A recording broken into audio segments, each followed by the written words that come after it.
First, look at the collective on your left side and check to see if the throttle is in the closed position. Now it is. Okay. Compare its position with the image on the left side of the screen. The throttle can be bound to an axis or set to three options called throttle closed, throttle idle, and throttle full open. Becoming familiar with the throttle range of movement by practicing the following. Rotate the throttle to the idle position, which can be observed when the yellow round idle release switch pops up. Then rotate it back as much as you can to make sure you are blocked by the idle release switch in the idle position. Okay, so if I look at my collective, I can see that this is my throttle. Alright, so I guess I went past this throttle release button, idle release, so I can go full throttle here. There's the full throttle mark, and then I can bring it back to the idle position, so that yellow button marks the idle position. Now rotate the throttle back and forth from idle to full open maximum position. Okay. Set the throttle back to the closed position. To do so, press and hold the idle release switch with left mouse button. Then rotate the throttle back to closed. I went ahead and I programmed this button right here for my idle release switch. And that's something that you're going to have to program on your HOTAS. So I'm just going to go ahead and press it and see what happens. Okay, so just went to the off position. So this is idle at the idle release button position, and then I press my idle release switch, and that'll bring it back to fully off for throttle. Above on the forward overhead console panels, set the ignition circuit breaker switch to the IGN position. Okay, we need the ignition switch to on, FADEC circuit breaker switch to FADEC. Okay, that's in FADEC. And the anti-collision light switch to anti-cold. After that, turn the ignition key lock clockwise. It's located underneath the collective on the center pedestal console. So it's underneath my collective here. I gotta right click that. It actually goes underneath it. Turn on the battery, and that will provide electrical power during startup by placing the battery 1 switch in the battery 1 position. Battery voltage should indicate more than 21 volts as displayed on the multi-parameter display, MPD, otherwise abort the startup. So the MPD is right here. It's this center console right here. And that's where we see our battery voltage. After the battery is turned on, the audio system performs a built-in test, a BIT test, also known as BIT. You will hear a low rotor audio warning about 15 seconds after turning on the battery. These can be silenced by pressing the REC-AC switch down with the left mouse button once. Okay, I went ahead, I programmed my warning reset on my ICP here. This is for the F16, but I programmed this because I know that this is warning reset. If I get like something that pops up on my HUD in the F16, I can press this and that'll go away. But in the KIOWA, it's actually down here in the center console. Some big red switches that say emergency switch guard. So right next to the keypad and right above the emergency switch guard. So I press that, it'll shut up. We need to turn battery 1 on, so here we go. There's battery 1. Behind the pilot seat on the auxiliary circuit breaker panel, set the CMWS circuit breaker switch to the CMS up position. So here's the CMOS. There are the warnings. So we gotta turn our radar detector circuit breaker switches to on.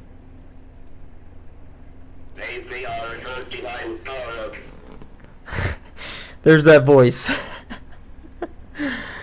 Okay. On the multi-parameter display, MPD, which is this display right here, hold the MPD switch in the up position by clicking and holding the right mouse button on it. Set volume 1, 2, 3, 4, 5, 6, 7, 8, 9, What do you think, dude? 11, 12. I guess it's ready. First, turn the throttle on the pilot's collective to the idle position.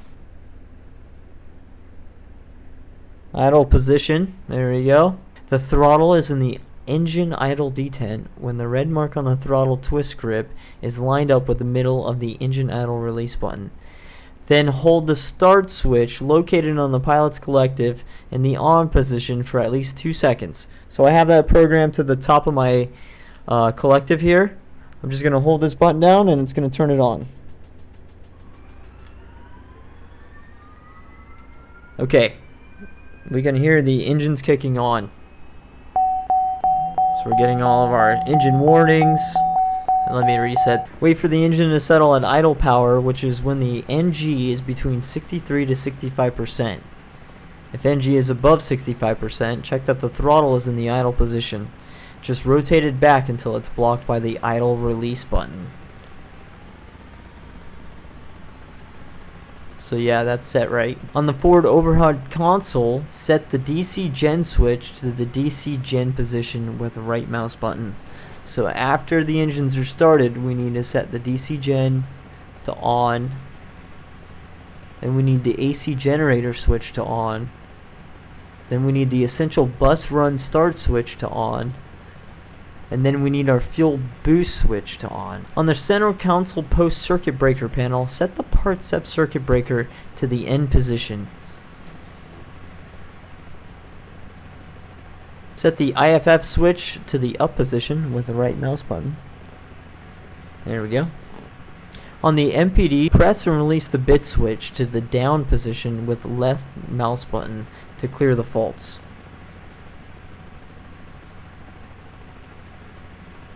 The aircraft should now be at idle with the switches properly configured for the run-up to 100% RPM. On the instrument panel, the FADEC button shows auto, green text.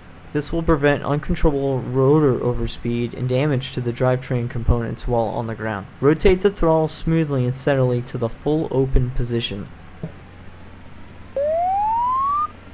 We're going full open here, so just line it up with that red on your throttle. If the FADEC button displays man, do not advance the throttle prior to placing the FADEC switch back to auto. Because FADEC manages the engine, there is no need to place the FADEC in man unless there is an emergency. On the instrument panel, the FADEC button shows auto, green text. So if you guys are looking for that FADEC button, it's right here. If the FADEC button displays man, do not advance the throttle prior to placing the FADEC switch back to auto. Okay, so always make sure that this FADEC switch right here is set to auto. Because the FADEC manages the engine, there is no need to place the FADEC in man unless there is an emergency. Cycle the MPD selector switch until the NR-NP position is displayed. NR-NP. Oh, okay, so that's right on the top there. Just click this once. And it says 99. So if it's a 99, 99, you are not trimmed 100%. Use the engine RPM trim switch on the pilot's collective to set the rotor speed to 100% NR. So it's right down here. It's right by the idle engine. So we're just going to set this. I'm just right-clicking it. I right-clicked it twice. And now it says 100% on the MPD. So now we are fully trimmed out. On the Stability and Control Augmentation System, CCAS, control panel, turn on the power to the CCAS system by placing the CCAS power switch to the power position. So this little switch down here on this panel right next to your leg, you want to make sure that that's set to on. Set the yaw switch to the engage position, and then set the pitch roll switch to the engage up position. So both these switches to up. 1, 2, there we go, very good.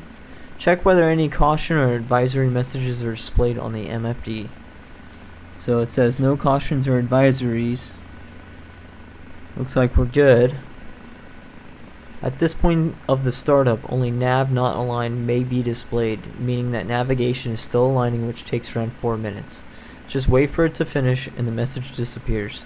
Then proceed to the next step. Advice: if you see a C or an A with a number next to them on the bottom of the MFD but no messages, press Rec Act switch with right mouse button, or if you have it programmed you can just warning reset it, which will recall hidden messages. To hide, acknowledge messages, press rec act switch, but with left mouse button. Next step is to set up the Common Missile Warning System, the CMOS. So this next step is for the CMOS. We want to make sure that's turned on. That's going to do a bit test, and then you can come down here and turn that your CMOS power. Last steps will turn on the L2 mum system and the MMS. Place the L2 mum switch to the L2 mum position. The switch is located on the center post circuit breaker panel behind the pilots. Rotate the MMS mode selector into the stow position with the right mouse button. You can press 2 on the keyboard to switch to the co-pilot seat. Okay, so it's just one right click. Congratulations, the aircraft is now ready to fly. The steps you have completed are usually enough, but depending on the weather conditions, altitude, loadout, or the mission profile, additional preparations may also be necessary. So that's it. We are done. That is your complete from cold to hot, ready to fly. I'm gonna go ahead and fly this thing. Let's go ahead and take off. Oh, that's right, center stick. So our throttle is 100% on our collective, so that's gonna change our rotor pitch.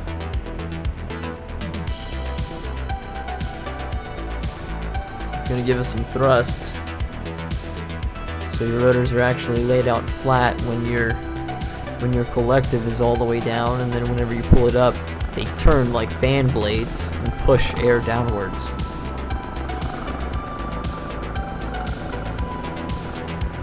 Alright, let's use this runway. This little thing is sick. Warning reset. Don't need to hear that for the rest of our flight.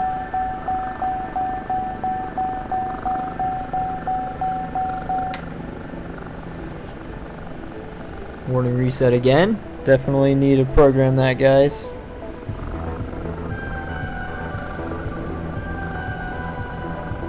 Overall, this aircraft feels really light and agile. Some quick attack. Definitely see me using this for quick pop-up attacks. But this is gonna be a fun aircraft to have. A nice change of pace from wings. Let's do some low-level flying here. Let's follow this riverbed.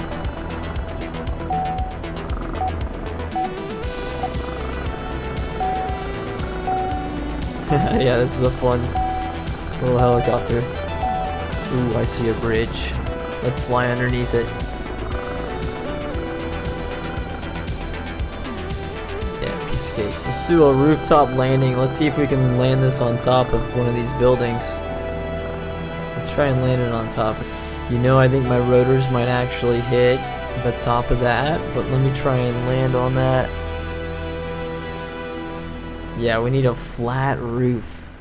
I'm definitely gonna hit my rotors on top of this.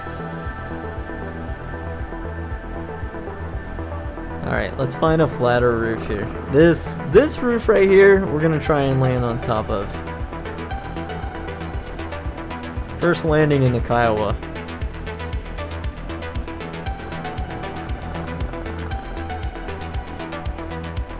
Definitely gonna take some practicing. Feels different compared to the Gazelle. Of course, you know, they're different aircraft. Not too bad. I'm still alive, so that's a win. What do you think, Charlie? Damn, they put some modern armor on him. What is that, Eagle Industries, dude? So I noticed that it wants to pull left when you take off, so make sure you give it a little bit of left. Cool. Yeah, no, this is gonna be a fun helicopter to fly for sure. Alright, let's go back to where we started and go ahead and land. I'm coming in for a landing over here on runway 14.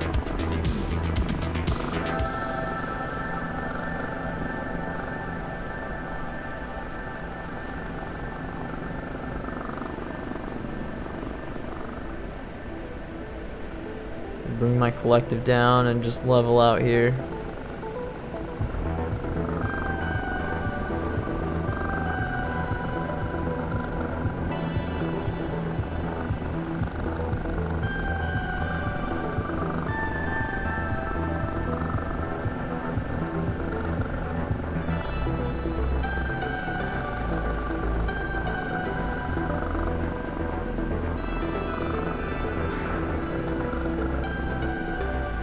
Not too bad.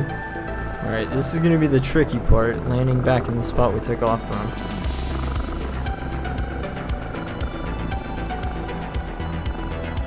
And then we're right here in the middle.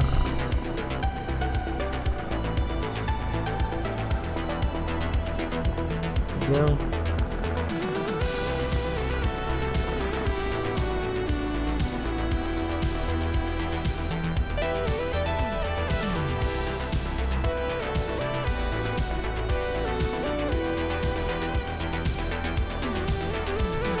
Little bumpski. That's okay.